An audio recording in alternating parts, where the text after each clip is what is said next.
Harvey Weinstein, Jeffrey Epstein, Sean Combs have one person in common. Jaguar Wright is known to be a conspiracy theorist. I would never take a picture with the devil. Everyone knew he was the devil. Okay, so I know that a lot of you like gist, a lot of you liked people who are coming out to say the truth, to say their experience, to confess about things that PDD has done to them in the past. But how come everybody, or no, not everybody, a lot of people are saying that Jaguar Wright is lying, she's making up these stories. Why do you guys think she's probably lying? I think she was also there, like she was a part of these people for a long time. So why would you think she's lying, you know? Harvey Weinstein, Jeffrey Epstein, Sean Combs have one person in common. Jaguar Wright is known to be a conspiracy theorist. I would never take a picture with the devil. Everyone knew he was the devil. Everyone wanted to go to Diddy's white parties when they were happening. If I got an invite, I would go, but there's a party within a party.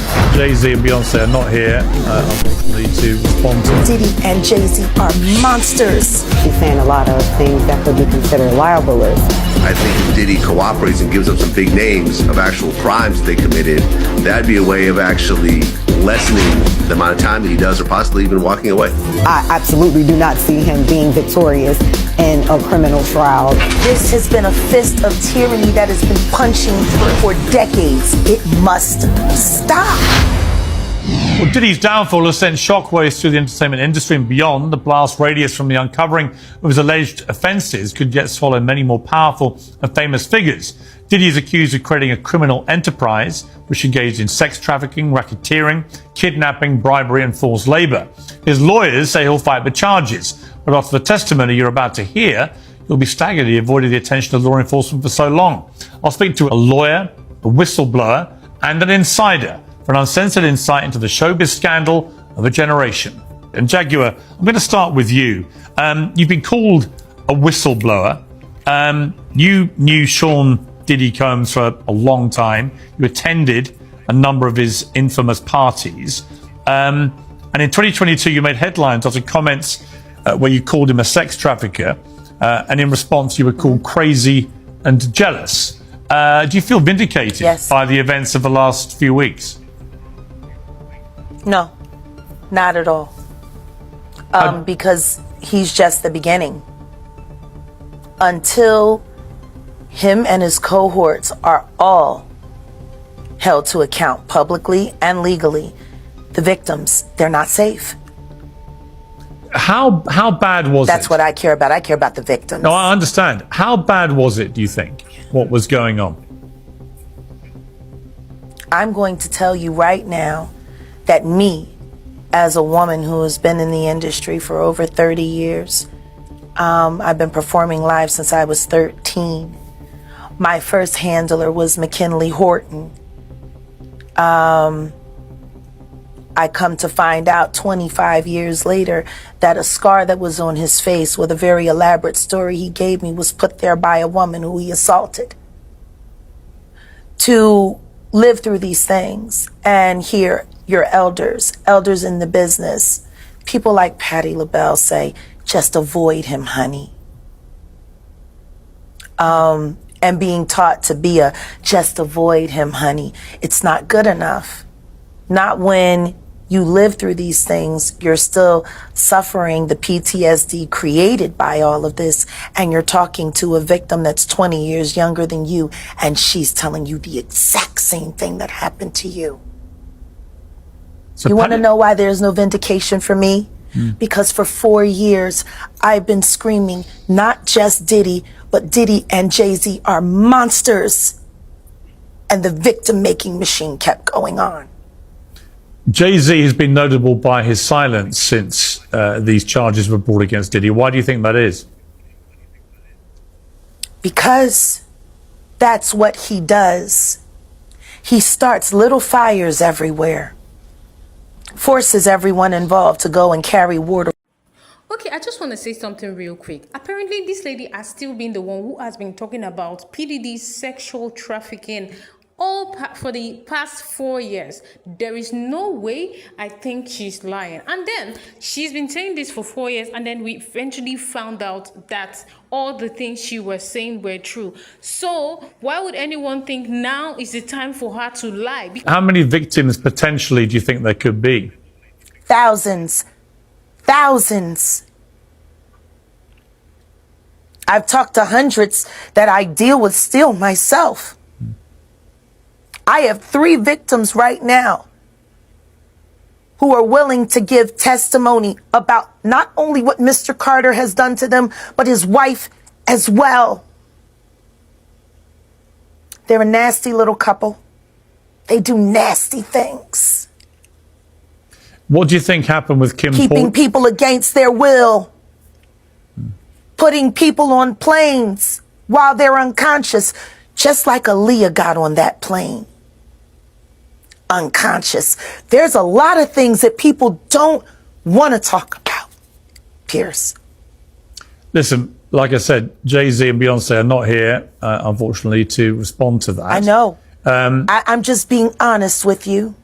You're perfectly entitled to your views, obviously. Kim Porter, Yes. a new book claims that Diddy may have been involved in her early death. What do you think of that? I think people should really look into that more. I am friends with Albie Shore. I love him. I love his children. I knew Kim.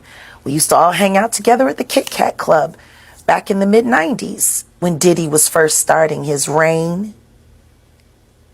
I watched that whole thing happen. And everything that Albert has been through, every attempt on his life that has been ignored by the authorities, it all leads back to Diddy. And everyone knows it.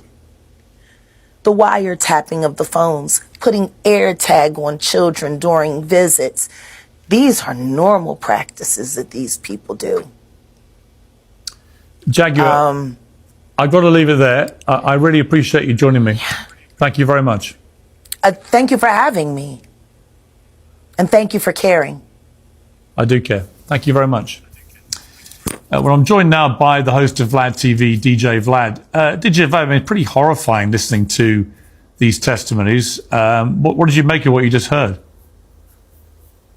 Well, Jaguar Wright is known to be a conspiracy theorist. I don't really co-sign anything that she says. I've never had her on my show, and I don't have any plans to have her on my show. You don't believe her? She's got an album in 20 years, and a lot of this stuff is just stuff she's heard, things she's making up, and so forth. I'm not saying that there aren't serious things that Diddy may have done, but yeah, I can't co-sign anything that Jaguar Wright is saying. So I saw Jaguar on Piers Morgan's show. And listen, the woman put down a performance of the lifetime. She really fucking did. And whilst I believe some of what she says, I don't believe all of what she says. Because the way she describes things, it comes off as very bitter. It comes off very performative. She's talking in circles, talking in riddles. When you ask her a question, she asks you a question right back. And you're just like, just put the fucking puzzle together. What has these people done? Do you know what I'm saying? And I feel like we can never really get a straight answer from this woman. I also feel like she comes off very bitter, like, you know, Hollywood chewed her up and spat her out, which is fine, do you know what I'm saying? Like, you're allowed to have your grievances, but it just sounds like you're chatting shit. And the thing that really got me was, you know, the thing about Beyonce sacrificing cats and all of this type of shit. I'm just like, I really don't feel like Beyonce's an animal person. You never see her parring with a dog or a cat, or you never see her take pictures of anything like that. And for me, it's like, come on. Like, I know you're trying to get JayZ and all, but really? And also, let's not forget, yeah, you're a whistleblower, but you was part of that fucking circus. You were running with these people. You were witnessing what was happening, and it's only because they exiled you, that's when you wanted to out them out. Like, I feel like you didn't do it because you wanted to save people. I feel like I genuinely feel that this woman did it because she wants to get them back. But if she was welcomed back into the club, I'm sure her lips would be clamped shut. I understand these people do some fucked up shit, but it's getting beyond a joke now. And if she don't reel it in, she's gonna look like a crackpot like the rest of them. So, yeah. So I really want to understand why this lady said these things 4 years ago and 4 years after the facts were established. And now people are saying she's possibly lying. I do not understand where that is coming from. Why would she be lying now that there are even facts to put together things? But if you have any other opinion about this, please, I want to see it in the comment section. Please subscribe and follow for more. Thank you.